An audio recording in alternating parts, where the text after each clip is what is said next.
everyone. Hello, everyone. Hello, everyone. I'm Mark Hannington. Hello, everyone. I'm Mark Hannington. Hello, everyone. Hello, everyone. I'm Mark. No. Hello, everyone. I'm Mark Hannington. Hello, everyone. Hi, Mark. What are you up to? Oh, hi, Simon. Sorry, I'm practicing. Ian hasn't turned up, so I thought I might have to help out with the introduction. Hello, everyone. Hello, everyone. Don't worry, mate. We're having a swap around this time. I'm sitting in Ian's seat today. Oh, good job too. I can't seem to say it like Ian does. Hello, everyone. Never mind that. Can you help out with the podcast today? As a special treat for the listeners, we've decided to turn the tables on Mr. Wishart and allow them to get to know the man behind the jingles a little better. Yeah, sure. It'll make a nice change rather than sitting in the corner with my headphones on, quietly sipping tea. Great. Cheers, Mark. Well, we're all set up here in Take a Pew Towers, just outside Woking and just around the corner from the Church of the Good Shepherd, where Ian is an occasional preacher. Occasional? What, like an occasional table? My great aunt Sissy had one of those. Well, kind of, Mark, but we'll have to ask Ian about that. Yeah, and lots of other stuff too, I imagine. Anyway, Ian's just coming over the drawbridge now, so we better get on with it. This is the Take a Pew podcast with Ian Wishart. Ian Wishart!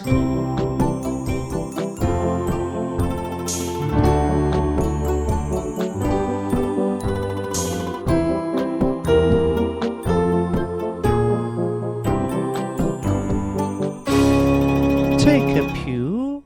And here we are indeed sitting comfortably at Take a Pew Towers. Well, Mark and I certainly are.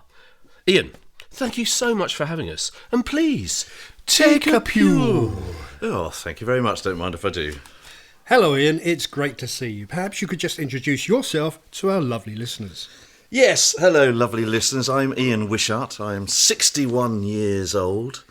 I'm married to Julia, and we have two grown-up children, Jack and Megan. I've never been ordained, and I'm currently the creator and co-host of the Take a Pew podcast. Thanks, Ian.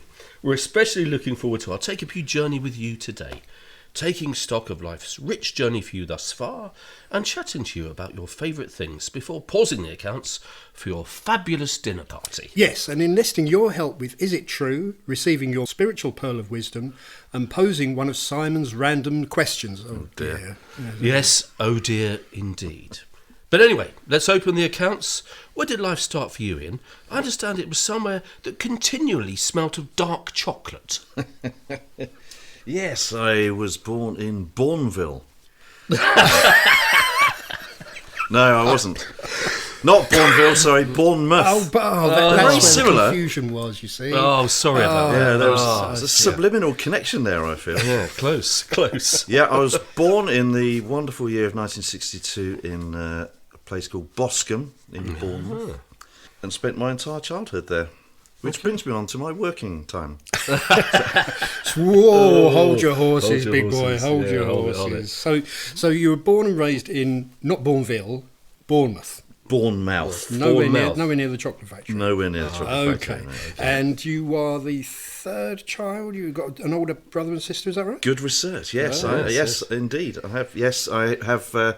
My parents had some time off in between children, so my sister is 12 years older than I am, and my brother is 6 years older than I am. So there's 6 years between each of us, which was great. I mean, it was great for me because having a sister who's that much older is almost like having a favourite auntie or something, really. Because obviously, when I was 6, she was 18, so it was. Yeah. You know, you had a cool young woman. They look knocking around. after you and sort of treat you well, or Yeah, I think so. Yes, I mean, my sister. They both moved out of home as soon as they could.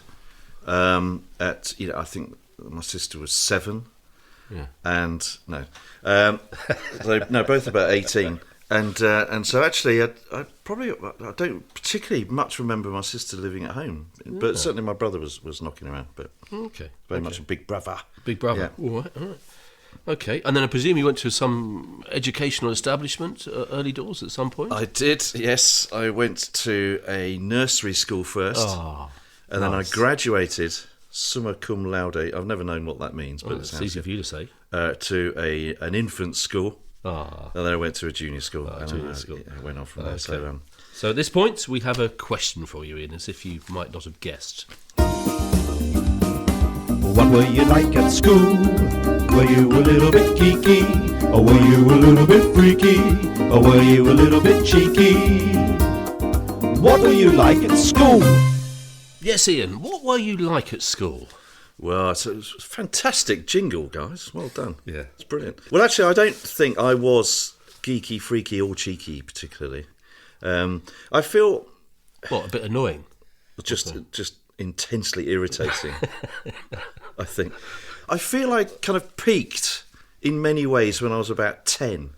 So I think of myself when I was about 10.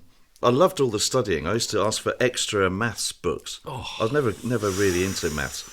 But at that age, we used to have something called 6 a day and then 7 a day. And I always wanted to get all the extra ones on. So I was very keen on that. In fact, I got the highest mark in what used to be called the 11 plus. Don't know if you remember the 11 plus. Yes. We had a grammar school in Bournemouth. So you had to pass the 11 plus. I had the highest mark in Bournemouth in my year. In the 11 way. Plus. Gosh. So I think I was quite bright at that age. I used to win all the sprints, and I was quite good at football. And but that was my golden era, and everything on all levels just went downhill from there. From the age of 10? Yeah. So the past 50 years have been all downhill. It's Is that very what shocking, you're isn't trying it? to say? Just everything faded. I could no longer play football. I can't run very fast. I was big school. Went to Bournemouth School, which was the grammar school there, which was very civilised. We had to wear suits and things. Really? And Gosh. scraped some O levels and A levels and that sort of You thing. always And, did a lot better than that. I'd say I had a small group of friends rather than locked around in big gangs or anything. And actually, friends were by and large music driven because I was lent by a friend of mine Rick Wakeman's album Journey to the Centre of the Earth. And that was my first introduction into sort of progressive rock-ish. Up until then, it was all Mud and Slade and Status Quo and that sort of thing. And so actually, then I got quite interested in music, and then started playing in bands and that sort of thing. So a lot of the friendship groups, if you like, were around that sort of era. So it sounds as though you were quite busy both at school, being a bit of a swat, and outside of school doing loads of sports and loads of music and things like that. Did you have things like part-time jobs? Did you have Saturday jobs? I evening did, jobs? yes. Yeah, I wasn't a swat, I must object to that. I was just naturally brilliant. Asking for extra maths. Yeah, no, come on. No, but that was when I was 10, say you that see. and then say you weren't. At I school. wouldn't do that now. I mean, I wouldn't have done that when I was like 13. That'd be ridiculous. I see. But I got a Saturday job at British Home Stores in Bournemouth. It was a very busy restaurant, so I was working in a restaurant, and I was in the fish kitchen. It was very popular, and it was hectic, and we served from. This is fascinating, isn't it? We served from 11 till 3, and then I don't know. I think this was just the Saturday kids that had to do this really, but every day, up from 3 o'clock till 6 o'clock, we were cleaning the kitchen, so we had to drain all the fryers, which was a horrible job.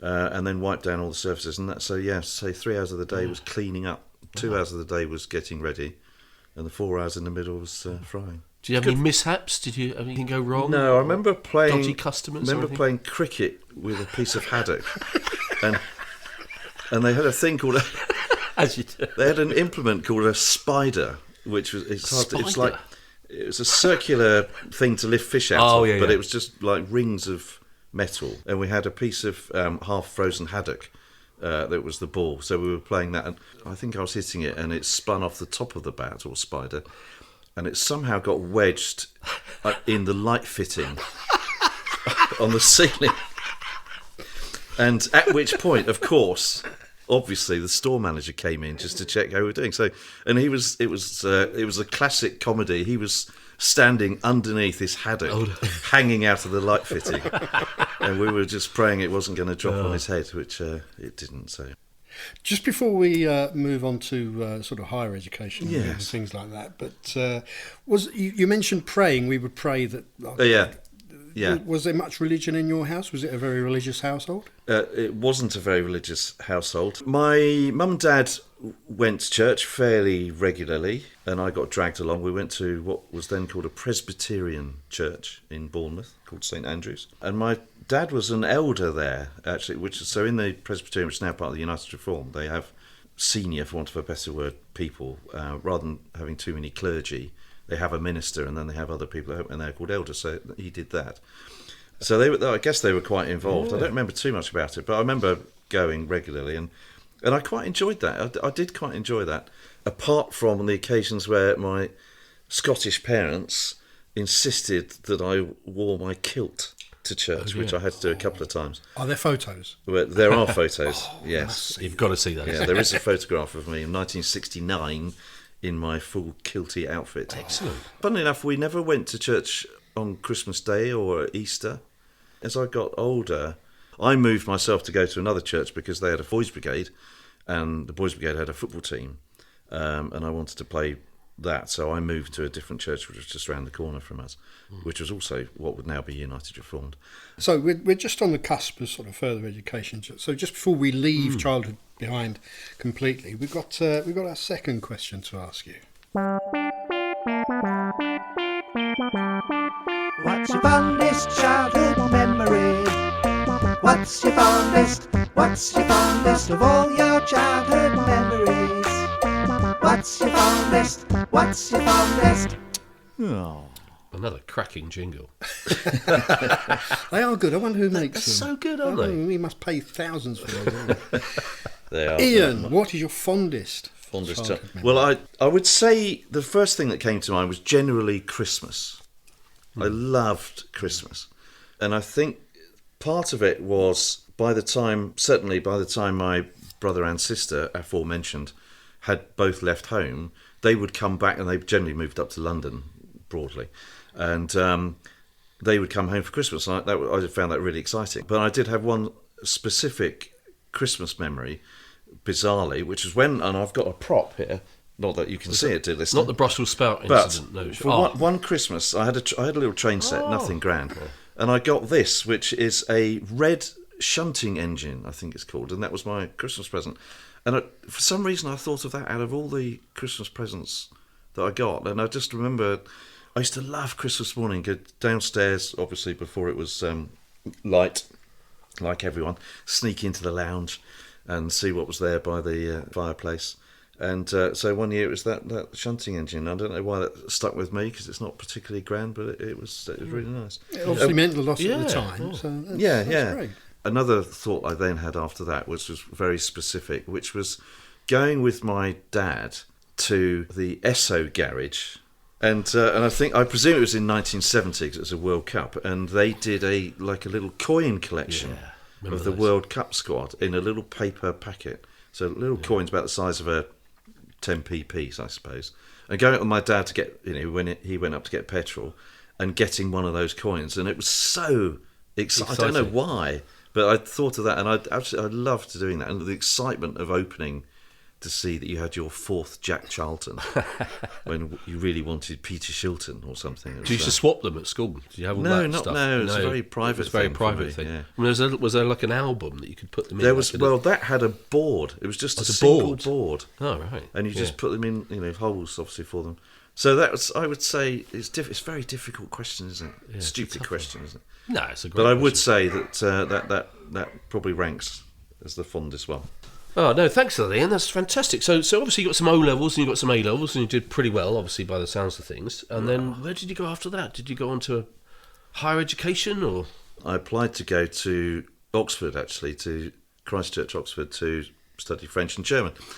So I did the entrance exam for that, and got through that, and then had an interview. And I had a terrible interview. It was just, they were asking me things like, we were talking about classical theatre or classical literature or classical something, and they said, how would you explain classical? And I remember my answer was, well, it depends what you mean by classical. Can you explain to me? Well, that's kind of, we're asking you that question. It didn't go very well.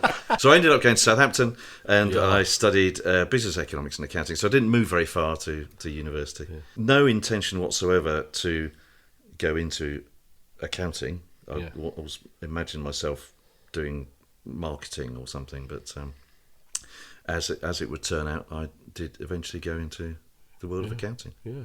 Straight into accountancy, or did you work your way up through, I don't know, philately or calligraphy or something like that? I studied snails for 4 years. No, you're talking molluscs now, mate. And then I did an arborology degree. Oh, gosh. No, I didn't. Yes, I went to. I mean, we got to the end of the third year, as you do at university, and lots of people seem to be applying to these big accounting firms, none of whom I'd ever heard of. So I thought, well, I'll just do that, because it's the old adage that you get another qualification, and it makes it easier to get other jobs. So you just do that. So I just kind of fell into it. But yeah, straight from university into Price Waterhouse, as it was then. Waterhouse. And that was your career for And that was it for probably 31 years. Yes. Yes. Yeah. But of course, that led on to lots of other things. You met your wife whilst working. That's true. That's very true. yeah. Julia, yes, she was the PA to the chairman at the time. Oh, right. Punching above your weight Yeah, there. absolutely. I mean, she had a stellar career at PW, because she joined at 18, I think, just as a regular secretary, and within about 3 years she was PA to the chairman, which is good for her. And it took me abroad. I've spent a few months 6 months in the Cayman Islands, and that was working on a bank called BCCI, Bank of Credit and Commerce International, Which was a scandal. massive, Yeah, that's right. massive Pakistani-based bank, which turned out to be at the time the biggest fraud in history. So we were doing the audit. Yeah. That's what I was doing in the Cayman Islands, and then in the Middle East as well. So you got away with And it? in London. And bought a very nice house, as you can see. It's probably my least favourite experience of all of my time there was having to appear as a witness at the Old Bailey, just answering some very simple questions. But it was horrific, because it was a few years after I'd been there, but I was only a manager or something.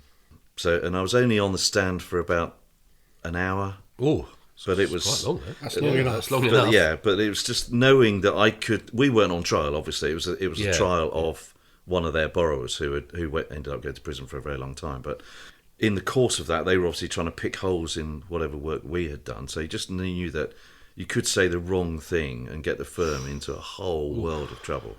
Oh, an interesting career. Yeah, it was good. The other thing I did was, as you've asked, was We were just about to come on to that, actually. no. Funny enough. No, the other thing I did, one of my other clients was Camelot.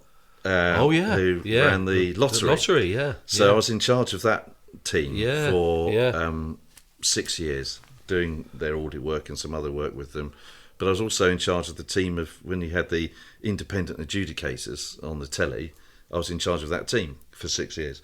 And there were a couple of occasions where there was something a bit strange went on, or we weren't quite sure, or the camera angles had looked, because it was up to me You had to say go. I had This to is- approve the draw.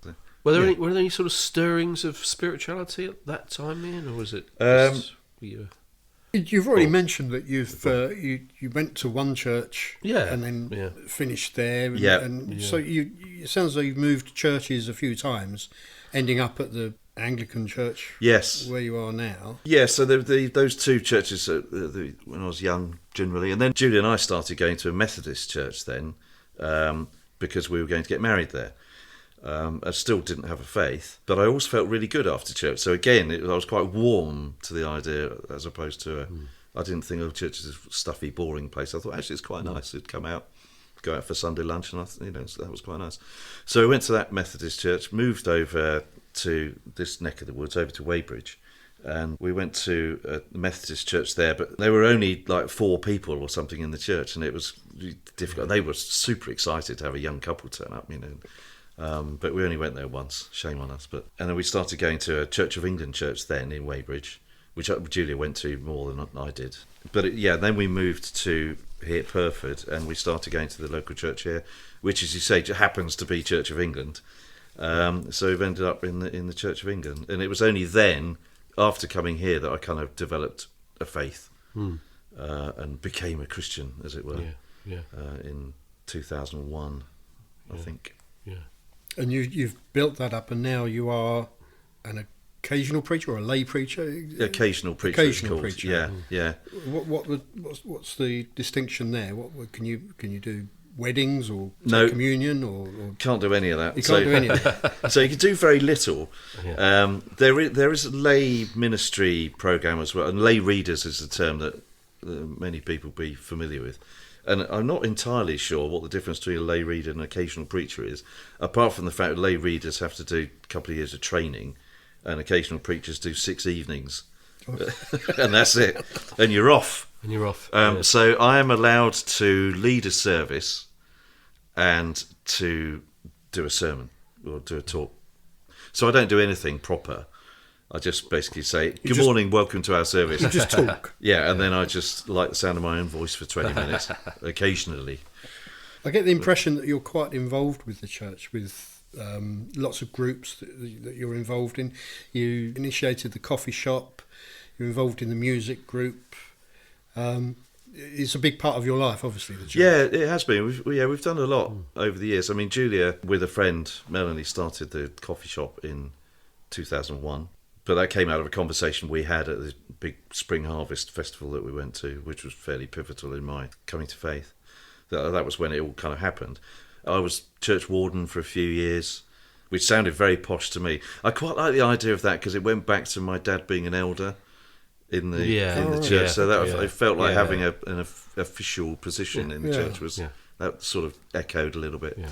We have a little. I mean, with Simon, we've got a little boys group that meets occasionally and meets every couple of weeks, and we did men's breakfast for a while. There's another men's group called the Newark group that I was on the committee for that for quite a few years, and I've helped run the Alpha course several times. Yeah, you've done a lot. Obviously done lots of music over the years with the various music groups up at the church. So it has been a centre, not necessarily the centre, but a centre, definitely. Yeah. Do you mind just taking us back into describing when you actually did become a Christian, so to speak? Yes. That sort of that moment, that Yeah. point. Was there a particular moment, or was it something more gradual? Or it was a bit like I am generally. It was a bit more approximate than that, but it was.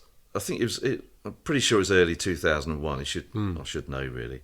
I'd always been an agnostic. I always say I'd never had enough faith to be an atheist, but I was certainly an agnostic. And I spent a lot of time reading in my teens, reading sciencey books, and philosophy books, and In Search of Schrodinger's Cat and all that sort of stuff. And I always found it really frustrating because you get really excited about all these theories, and then at the end they always have to say, "But we don't really know." And it's kind of I was interested in that whole kind of thing. And early 2001, Julia did an Alpha course, and I was a bit narky about that, but I obviously was getting a little inured to it. And we were going to church. I was probably doing some music at that point. The key thing for me was I was on a business trip to Chicago or New York. I can't remember which one it was. It may have been both. And I was sitting in my hotel room, and I bought a book called Mere Christianity, famous book, Mere Christianity by C.S. Lewis.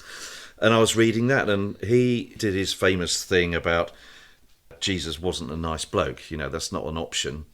He either knew what he was doing and therefore he was evil, or he didn't know what he was doing and he was a lunatic, or he was what he said he was when he said he was God. And I was quite struck by that. I mean, now I'd kind of think, you could also think, but maybe the whole thing is completely fabricated and made up and invented. And actually, I found over the years, the more you look into, read the Bible about it and read other things and read what happened in the early church and read all the history of it, that doesn't stack up, that it was just all invented. It just doesn't make sense to me intellectually. But so that I kind of found myself there in that hotel room thinking, wow, so maybe actually it's true. That's quite astonishing. I went to a sort of music conference with people from the church, and I had some sort of personal spiritual experience probably at that, where I felt.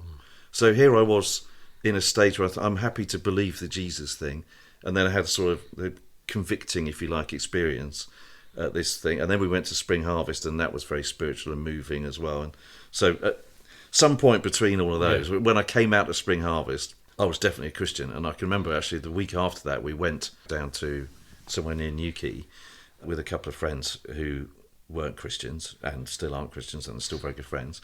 And I can remember saying to him in those early days, "Mate, you've got to become a Christian. It's just amazing."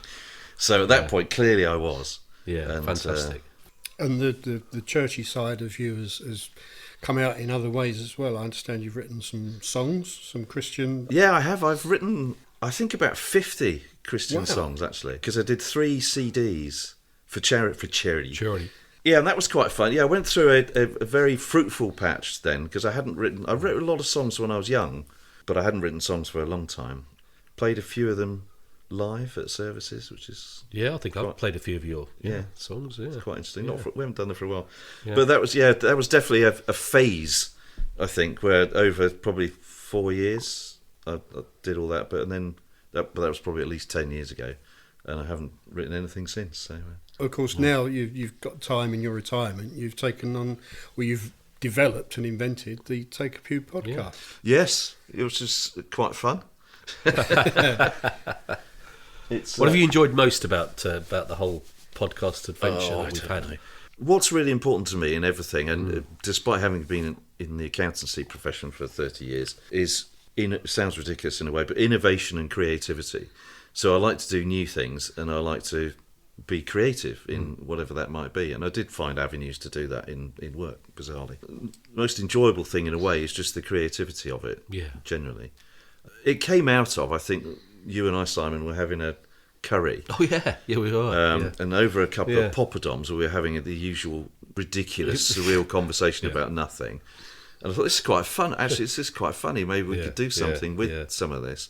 Then I thought, but actually, why don't we have conversations of a similar silly ilk? It hasn't quite panned out as envisaged at that point, but of a silly ilk. But do it with a vicar, or vicars, or priests, or whatever you want to call them.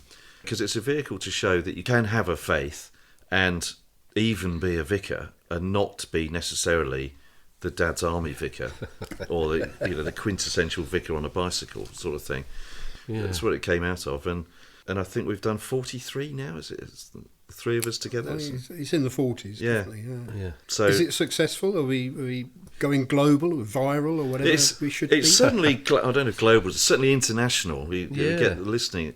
I don't really get stats because it goes out on YouTube, for which I don't get stats other than numbers, and it goes out on all the other podcast things through a hub that spreads it out to Spotify and Acast and Audible and, well, everything you could possibly think of. And so we do get listening stats, but also location stats on that. So and I think it's been in about 70 countries, I think, and I think we've just ticked past 15,000 listens in total. The biggest number, obviously, is in the UK. There's lots of people listening in America. Germany, for some reason, whether there's just one person who listens multiple times in Germany, I don't know, but so that's quite good. Hasn't gone viral yet, but it's just a bit of fun, isn't it? Really, it's great fun. And we have a great laugh on the road. Yeah, we do, don't we? Yeah, so we have a great. Yeah, it's just nice to have something to do. Frankly, nice to fill your time with something. Yeah. Well, Ian, it certainly sounds like a real balanced book in the Wishart household. But it's high time we checked out the bottom line as we challenge you to the now legendary game, My Favourite Things.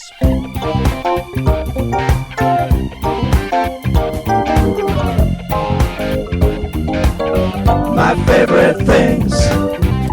Yes, this is a very simple game, Ian. We give you a series of categories, and all you have to do is tell us your favourite thing in each of those categories. Marvellous. Okay. What a good idea. And as if you didn't know, our first category is always the book of the Bible. Yes, I think it's quite easy for me. I hope this is true. I immediately would say my favourite book in the Bible is the Acts of the Apostles. Some might say it should be called the Acts of the Holy Spirit, but there we go. It's basically a history book, because the Bible's full of different things, isn't it? About poetry and wisdom and all that stuff. But I like the history books because I'm not very bright. Just like to know the story. So the Acts is a fantastic, amazing story. So I really enjoy that. Yeah. What about Old Testament? The equivalent Old Testament probably most likely is Genesis. So you get all the Abraham stuff and you get all the Joseph stuff. The Joseph story is brilliant. So again, they're just big sagas.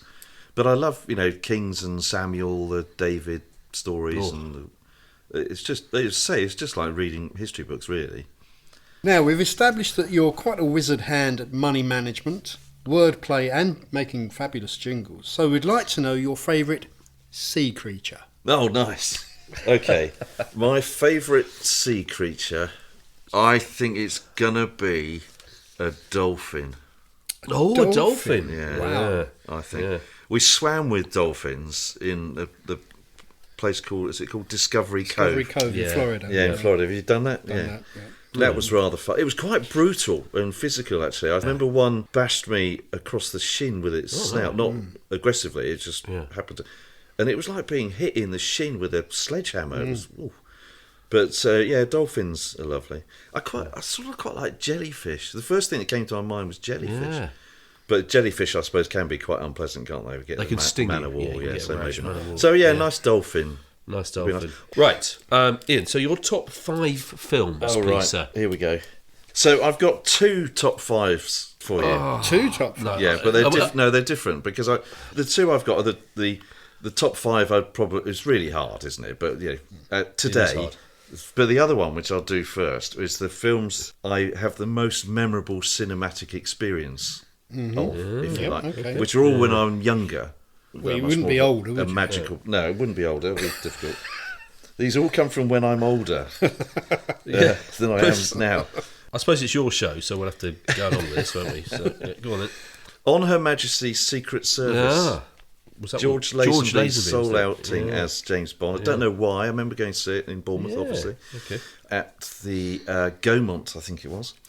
And there was just... I loved it. There was the sort of the bobsleigh run scene, and the car was great. Yeah.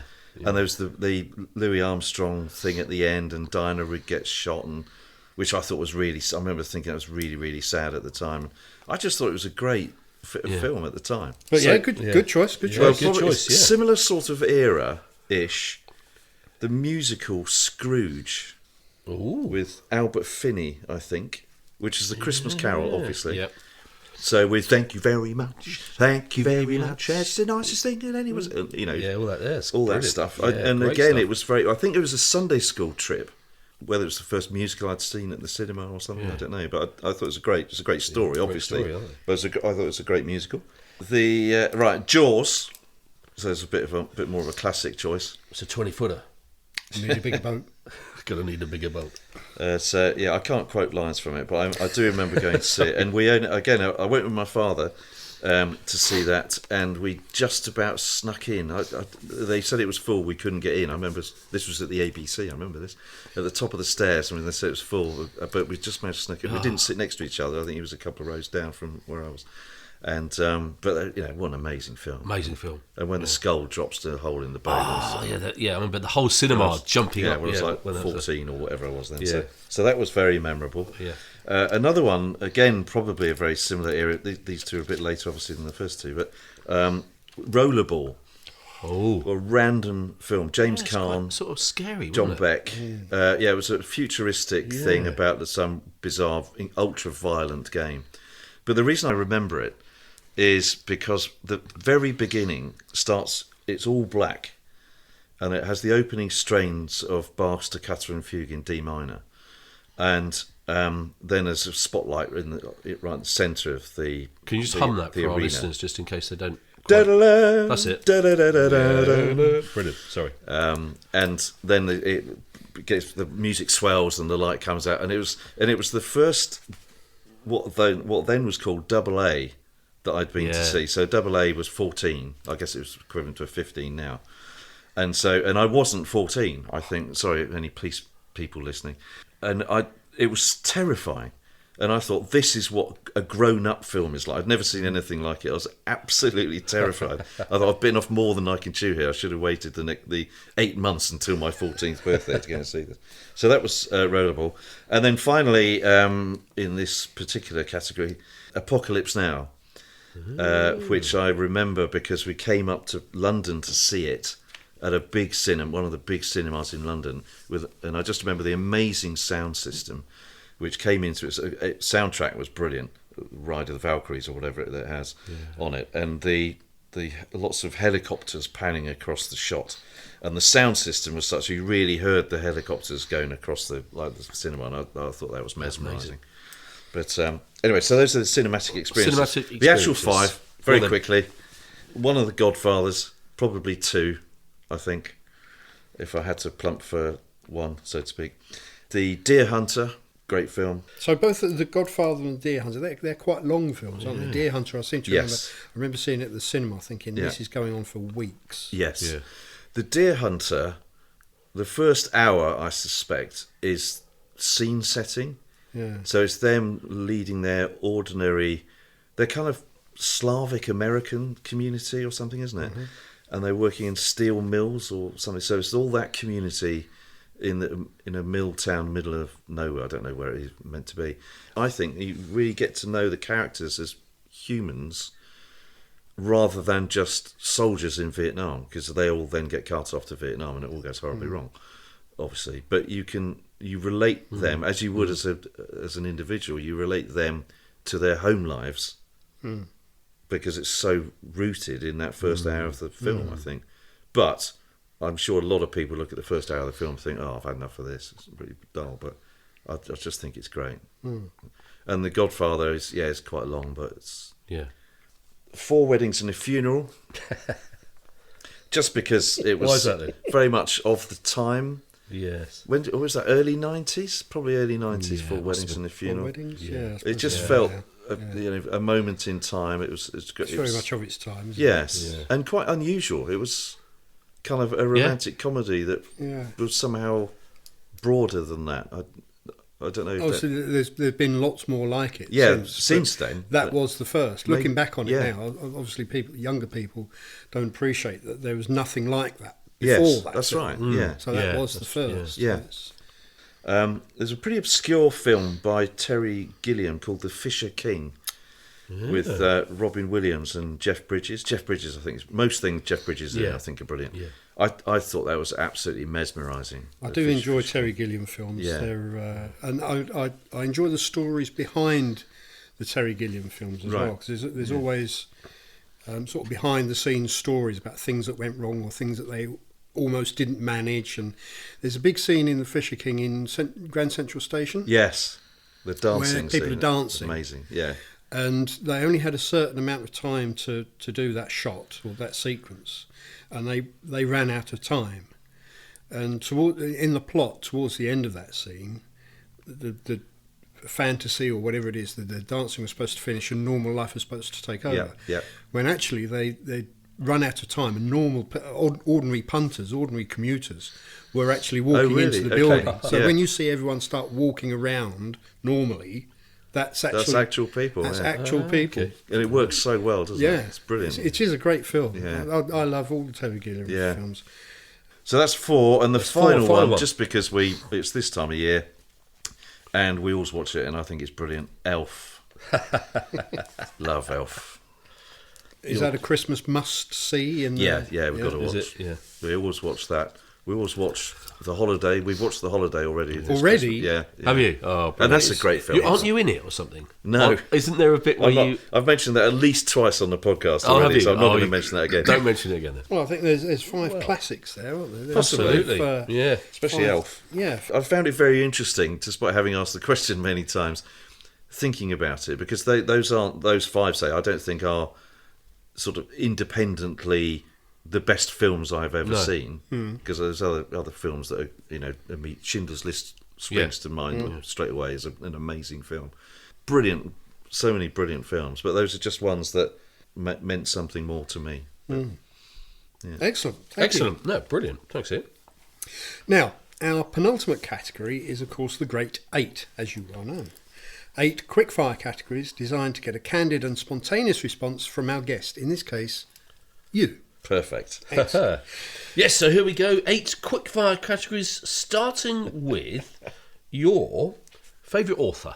Okay, I'm going to struggle to be very quick fire, but I'll try my best. Yeah. Because I'm going to give you some options on this. But the answer is John Grisham, Lee Child. I'll always buy his new book, and rather shadily Jeffrey Archer. I'll always buy his new book, because I really enjoy the Jeffrey Archer books. Yeah. I really enjoy the Richard Osman books now as well, actually. But brilliant. But over the years, John Grisham.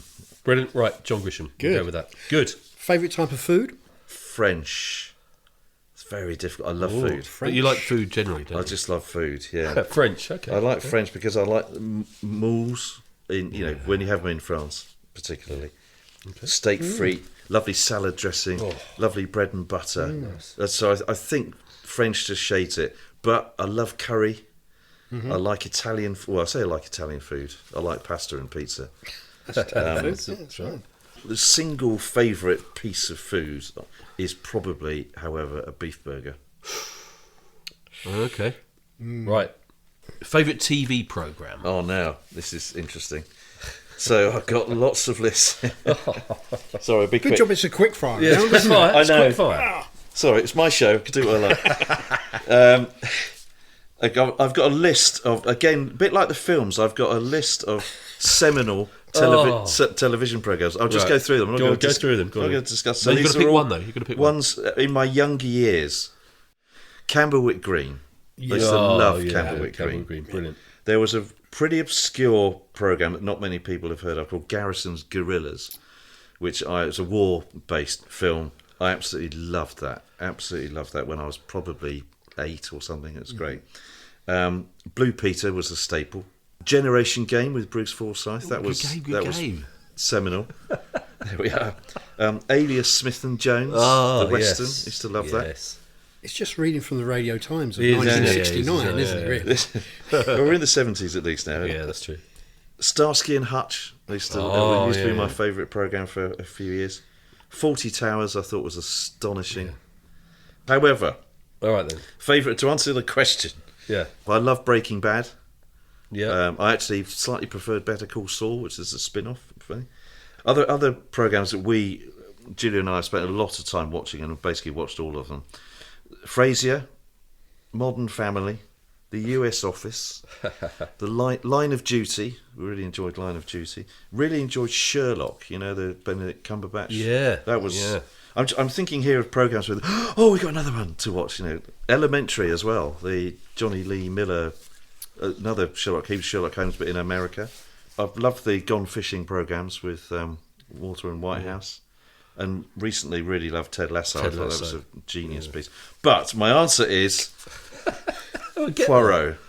Poirot. With David Suchet. You know, David that's Suchet. just because over the years, it was on for so long, we lapped up every episode. I thought it was absolutely brilliant. And I think he was brilliant at it. So I think I told Julia that, and she was very surprised that was my choice. But I think but that's what you're going probably for. just for its longevity.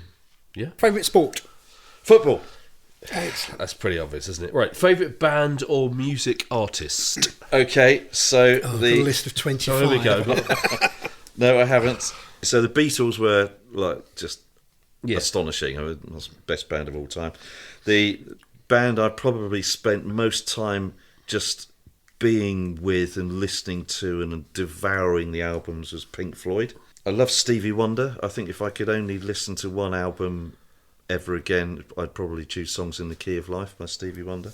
There's a Christian songwriter called Stuart Townend, and he's been quite influential for me musically as well, actually, and he's written some great tunes. But I landed on Sting / The Police. Brilliant. Sting's 10 Summoner's Tales album was... It's a great album, isn't it? It was out when I think Julie and I started courting. That probably helped us cement that. But I thought that was just an amazing album. Yeah, it was amazing. His more recent stuff less so, but he's written so many great pop songs, I think, and I like his style. It's very musical, and he's very able. Yeah. So brilliant. Oh, Very fantastic. good. Right, So good. Sting or the Police. Yeah. Your favourite holiday destination? France. We've had probably more holidays in France than anywhere else. I love being in France. I love Is it Paris. because of the food? The food helps, so there is a combination. Probably, and the wine, of course. So food and wine, and you're on holiday. Yeah. It's going to be a winner for me, isn't it? Absolutely. No dolphins, though. No dolphins. But France. France. Okay, brilliant. Favourite chocolate bar? Cadbury's Fruit and Nut, Fruit and nut. I think, is my classic. one of choice. Classic. I'm rather partial to a double-decker. And I was very sad this week to hear of the demise of the Caramac. I used to love Really? Caramac, so they're discontinuing Caramac.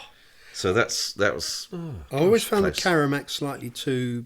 I don't know if Yes. it's too sweet. Very it sweet, was. isn't it? Very sweet. And it's almost like an instant headache. Yes. You eat one of those and you've got a headache. Yeah. Finally, in the Great Eight, your favourite board game? Yes, okay, so I think the board game that has meant the most over the years was Trivial Pursuit. I think when that came out, I loved it, and everybody played it. Every dinner party you played Trivial Pursuit. We haven't played it for years, actually. It gets a bit too competitive. I can imagine, yeah. Are It's you in the a Wishart competitive household. player? Yeah.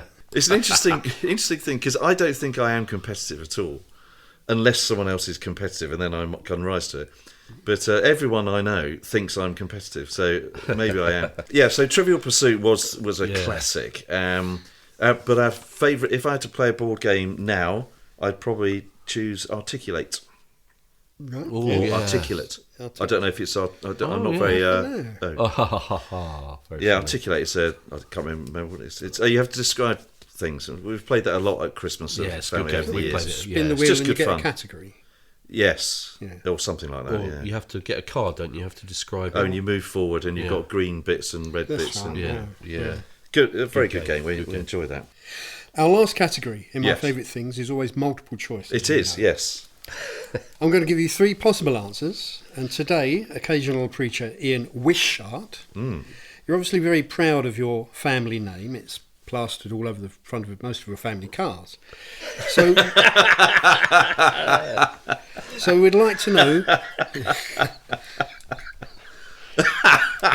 Very good. So we'd like to know your favourite wish. Oh, right, okay. 3 possible answers. Rolls Royce's smoochy soul classic from 1977, Wishing on a Star. Nice, yeah. I won't sing it for you. No. The well-known 70s marketing sensation and Knight of the Realm So Wish curtain tracks.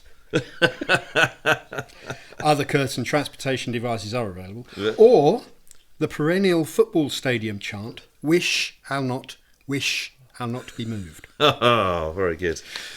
Wishing on a Star, Yes. So Wish curtains, or wish, I'll not be moved. I think out of that, I would go for Swish Curtains. Because it sounds a bit like a 19th century fop. So Wish. So Wish Curtains. So Wish curtain tracks. Okay. Ladies and gentlemen, please welcome Sir Wish Curtain I've Track. got a mental image already of what this chap looks like. Yeah, A absolutely. feather hats. Yeah, Yes. absolutely. Very Blackadder sort of character. Yes. Yeah. Yes, yeah. Brilliant. That's very good. No, I think so. Although, Wishing on a Star. Good selection. But I'll stick with the curtains. The curtains. Yeah. Yeah.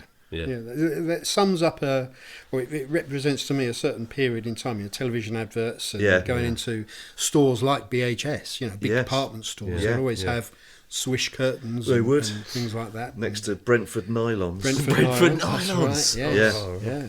It's funny how these things take you back, isn't it? All worse. Thank you, Ian. Well, I feel, and probably so does Simon, that no assets have been left unliquidated. So I think that you have more than earned a slap-up dinner on expenses, Definitely. Oh, right. which is very handy because at this point in the show, It's the fabulous Take a Pew dinner party. The miraculous Take a Pew dinner party. The food is quite irrelevant and some of the guests are odd. It's the impractical, fantastical Take a Pew dinner party. As if you didn't know. Yes, Ian. A quick reminder of our dinner party rules. Yes. You can have all of your family and friends there, of course, but there remain 4 empty chairs for you to fill. indeed, and to do that you have to select one person from any time in history, dead or alive, a cartoon character and a non-domesticated animal. And then on the final chair we find a gramophone player, which will play the single piece of music of your choice throughout the whole dinner. So, Ian, your first choice. The one person from the whole of history that you would choose to join you for dinner.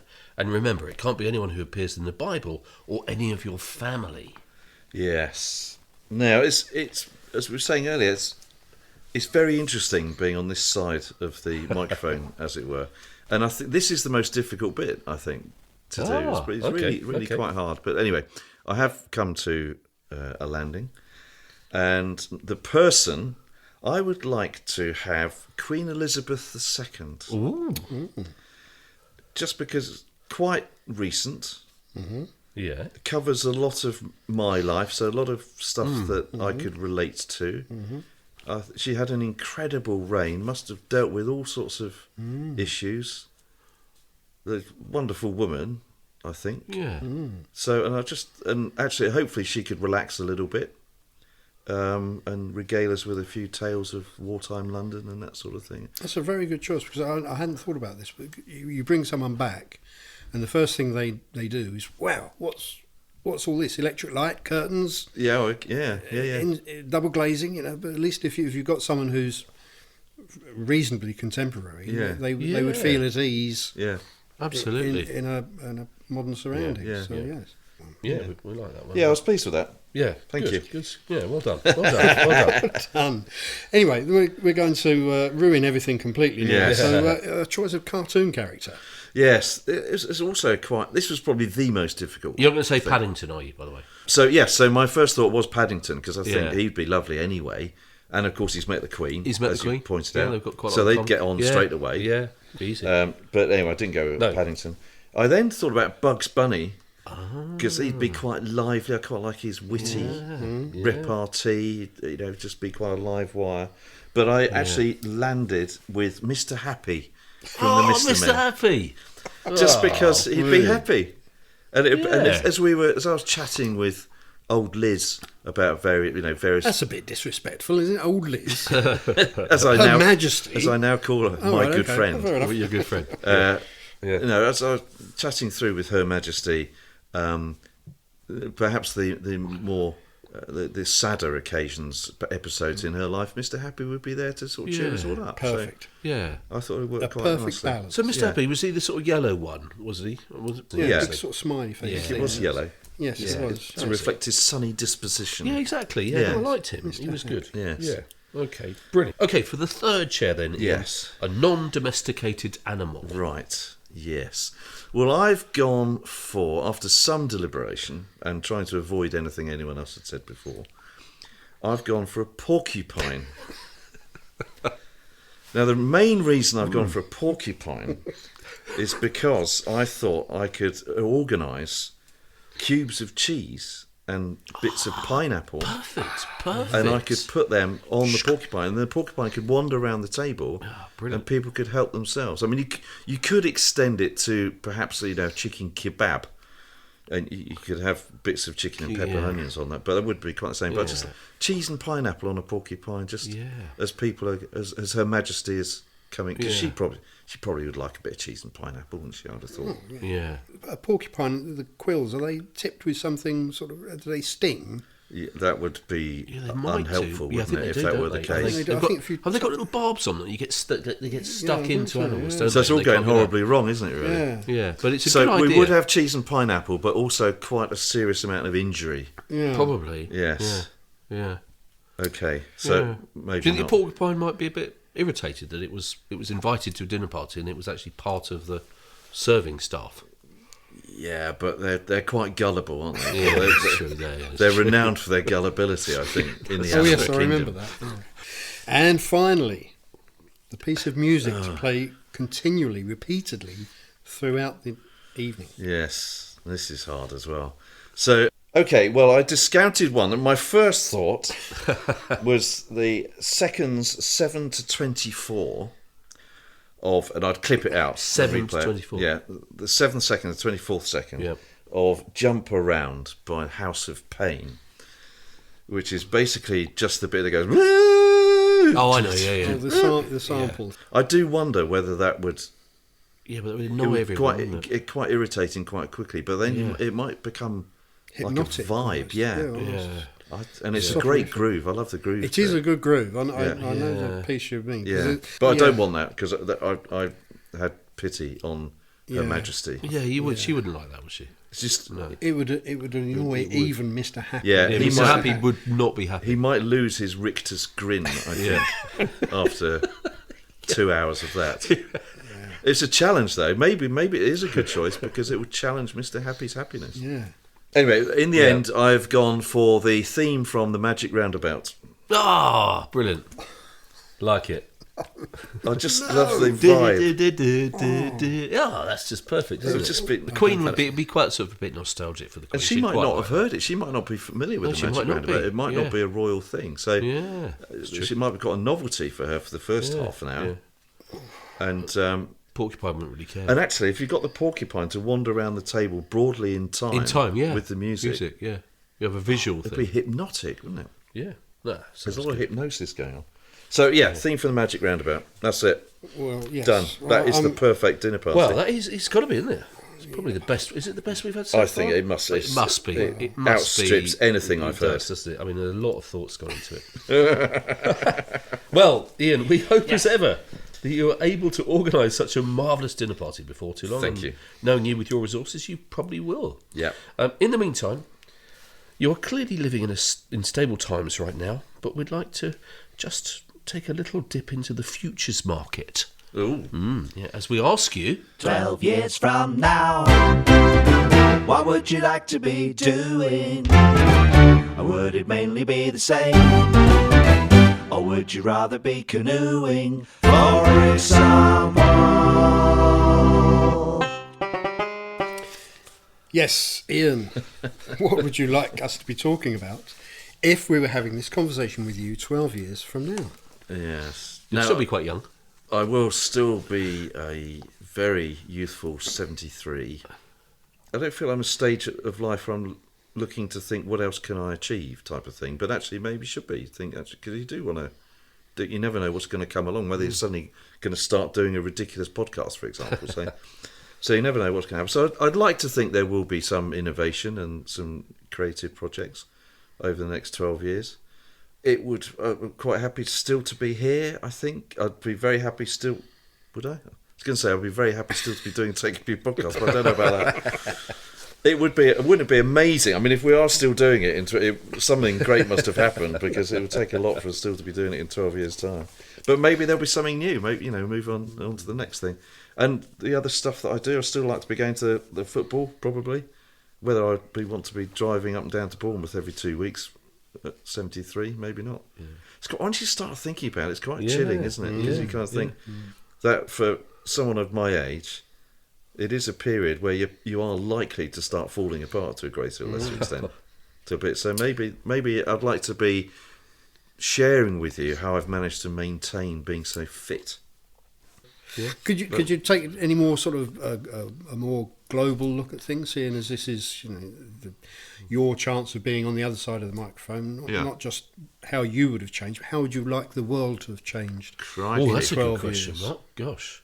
I'd like to think everyone calmed down a bit. I think we're in quite a sort of hysterical period at the moment, aren't we? And I think that's been, I'm not blaming social media, but it's been fired by that, I think, hasn't it? What is now a relatively new ability of people to feel that their opinion matters, and the need to have an opinion on everything. So it'd be nice to think that might have calmed down a bit, and people might have just chilled out and learned to get on a bit better, and learn that even though you can now criticise and judge everyone for everything, you don't need to. Yeah, do you think you might become a quite often preacher, or even perhaps even a frequent preacher? Do you think? I think occasional is. Occasional is. I love the sound of my own voice, obviously. So I love doing it, and I love all the research, and it helps me. It's a learning process because I've got to learn more stuff. So I really, really enjoy it, and at the moment I do. Probably one every other month. I probably don't want to do much more than that. Well, Ian, we wish you every blessing wherever life and the Lord may take you. Now, in a minute or two, Ian, we'd be delighted if you could bless us with your spiritual pearl of wisdom. And just to warm up to that, we'd like to take you with us into the unprofitable world of Bible conspiracy theories, in the little part of the show that we like to call... Is it true? Is it true? Is it true? Is it true? Yes, is it true? Here we go. Here we go. Good research. And this time, Ian, yeah, we feel that we may have unearthed actually somewhat of a scandal back in ancient times, which has had significant consequences for our lives today. We'd like to take you back some 1,500 years BC to the times of Moses and the book of Exodus.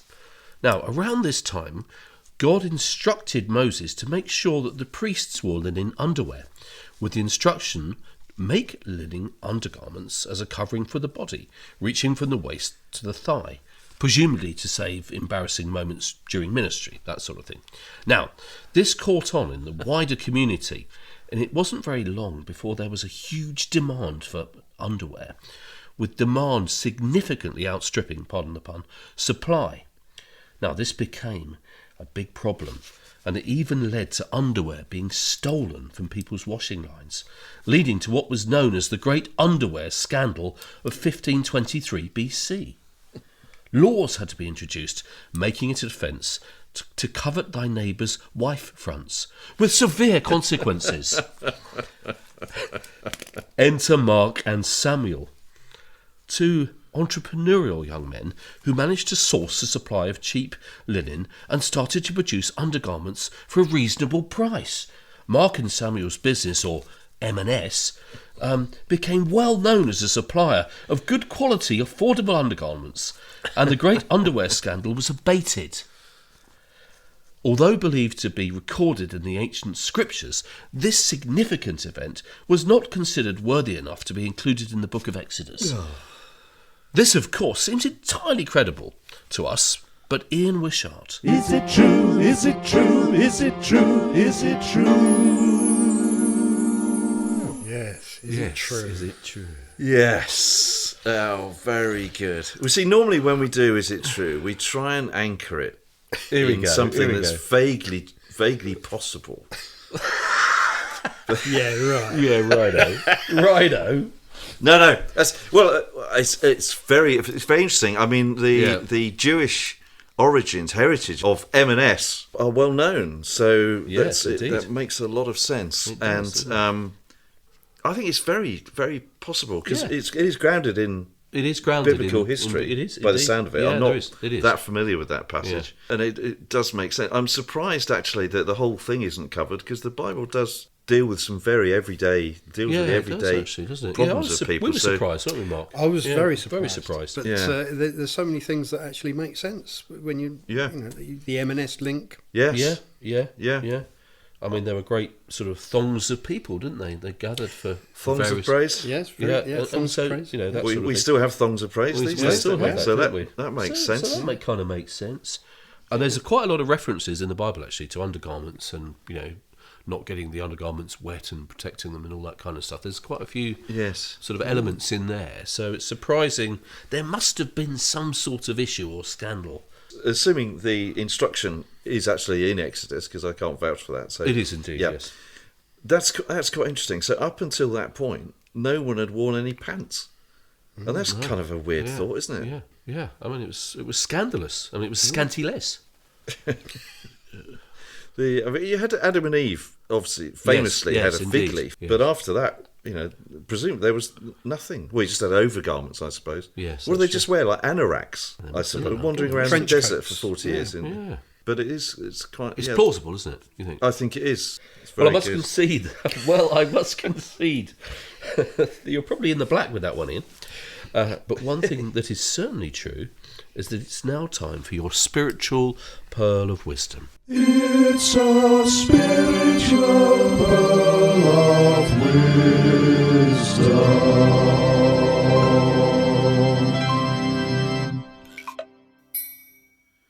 Well, we touched earlier a little bit on talking about coming to faith, about how important it is, for me at least, to focus on Jesus.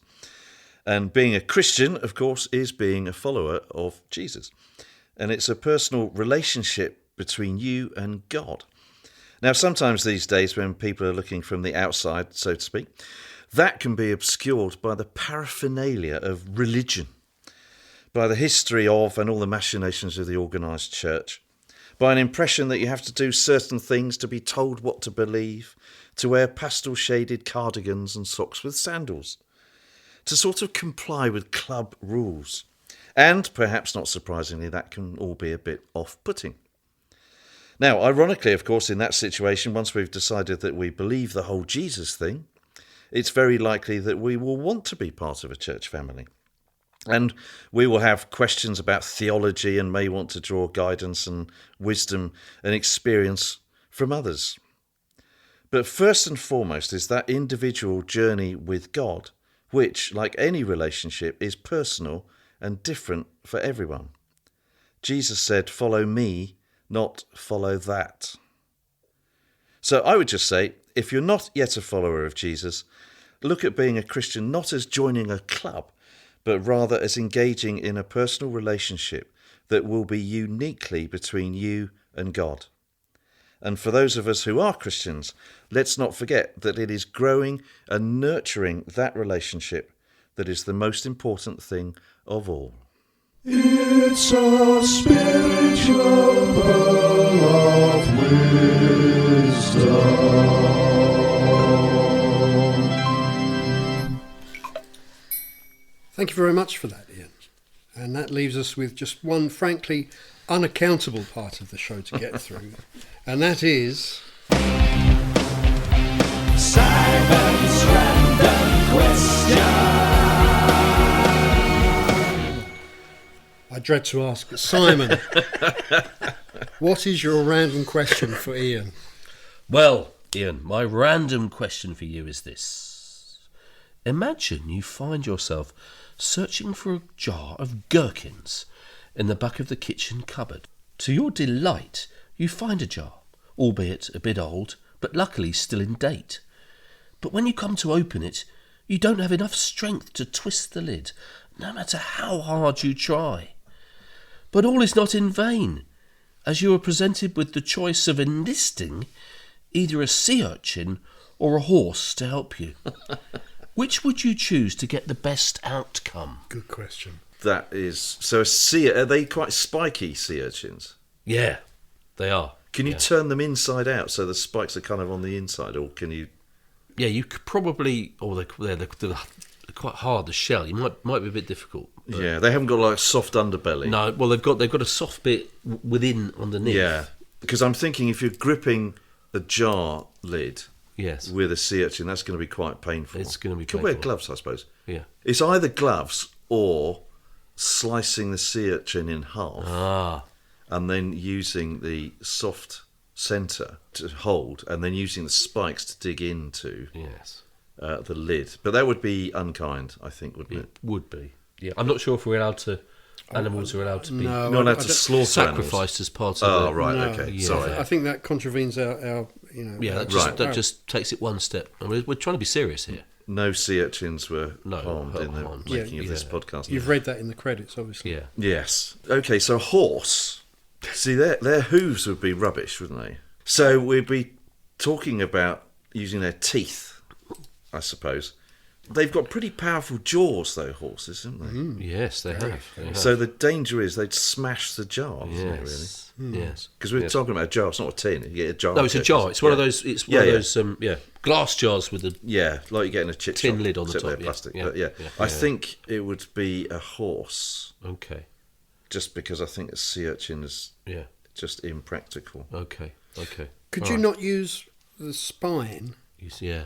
of a sea urchin just to puncture the top? Oh, okay. Which I'm assuming that you can't undo it because of the There's a bit the pressure. Yeah. Good call, Mark. Really good call. Is Yes. it the Yeah. contents have been in there so long Yeah. that they're creating a partial vacuum almost, which is why you can't turn the lid. If you punctured the top, would that not Yes. let air in and you could It would ease the might top release off? some gas. Well, You'd and have then to sort get of, the horse to take and then the And horse then could get take the over. horse So it could be a dual Right. effort, couldn't it? Yeah. or a porcupine.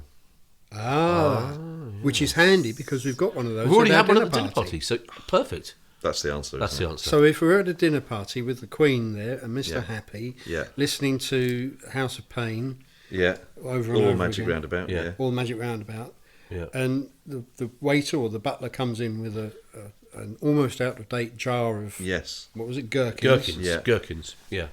Queen's partial to a gherkin. She likes a gherkin. Yeah. She does, she does Undoubtedly, like I'm gherkin. sure she likes gherkins. If there's no pickled eggs available, she'll No, have a gherkin. she'll have a gherkin. Right. Yeah. Then the porcupine is the ideal choice. Yes. Yeah. What foresight you have! I It's- can't believe that. It's, Yeah. He's- It's amazing how things It's turn quite out, isn't it? astonishing how this That is whole astonishing. episode has come together just at the last. Well, Ian, you've certainly shown a profit on that theory, but in any case, that was. Simon's Random Question. And so, Ian, congratulations on making it through the Take a Pew experience. Woo! Thank you for talking to us here at Take a Pew Towers, and thank you for being on the show. Well, I wasn't convinced that this was a good idea, but it's been very interesting to be, as I said, to be on this side of it, as it were, and it's been great fun. So thank you, chaps. Thank you for all that you both do for the podcast anyway. Couldn't have done it without you, obviously, needless to say, but it's been brilliant. But no, I've thoroughly enjoyed it. Well done. You've done a marvellous job of hosting. Thank you. Thanks, mate. Praise indeed. Indeed. Yes, and dear listeners, thank you once again for joining us. If you've enjoyed listening, please do subscribe and follow the show wherever you listen. That would be a really great help to us growing the Take a Pew family. In any case, Simon and Ian will be back very soon to bring you plenty more fun, faith and flights of fancy. But in the meantime, it's Soodlebit from me. And Tatty Bye from me. Join us all again next time as we Take a Pew.